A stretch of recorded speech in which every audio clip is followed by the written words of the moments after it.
Sir, ano masasabi mo sa maglalabasan? Ayaw man nating aminin, pero maglalabasan itong darating na eleksyon. Ang tinatawag nilang deep fake. Actually, hindi lang deepfake yan, no? All artificial intelligence mechanisms are in place that may be used during elections. And monitor na rin po ng COMELEC. Just recently, meron tayong AI and elections na seminar doon sa UP. And I think COMELEC will establish a committee to look after AI technology and to put social media guidelines. Hindi lang actually limited sa social media. Ang tawag dito yata is KKK.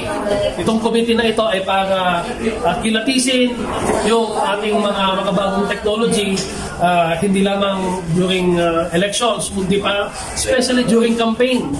Tignan nyo, last SONA, may lumabas na fake technology laban sa ating Pangulo. At yun po yung iniiwasan natin gagamitin tuwing eleksyon. Kasi kung kaya nilang gawin yun sa pinakamataas na opisyal ng bansa, kayang-kaya nilang gawin yun sa ating mga ibang opisyal. No?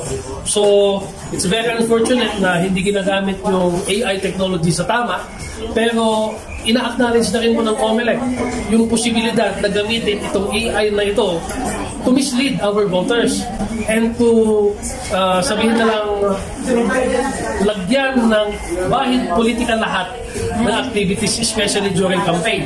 Can you imagine, kayang-kaya na sabihin ng isang malaking personalidad na iboto mo itong munting kandidato na ito using technology, and that misleads the public. At kapag misled po yung ating publiko, hindi po sila makakaboto ng tama kasi hindi sila makakapili ng totoo.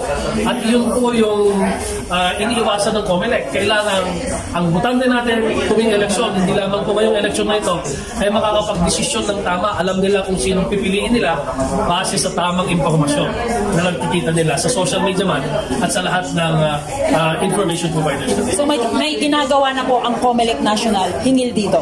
Meron na po, I think ni-launch nila po ito noong AI and Elections Forum sa UP Diliman. I will give to you the exact meaning of that acronym KKK. Okay. Pero na-launch na ito. Ito ay isang committee to check and to look at the possible guidelines how to thwart itong misinformation na gagawin using AI and other technologies.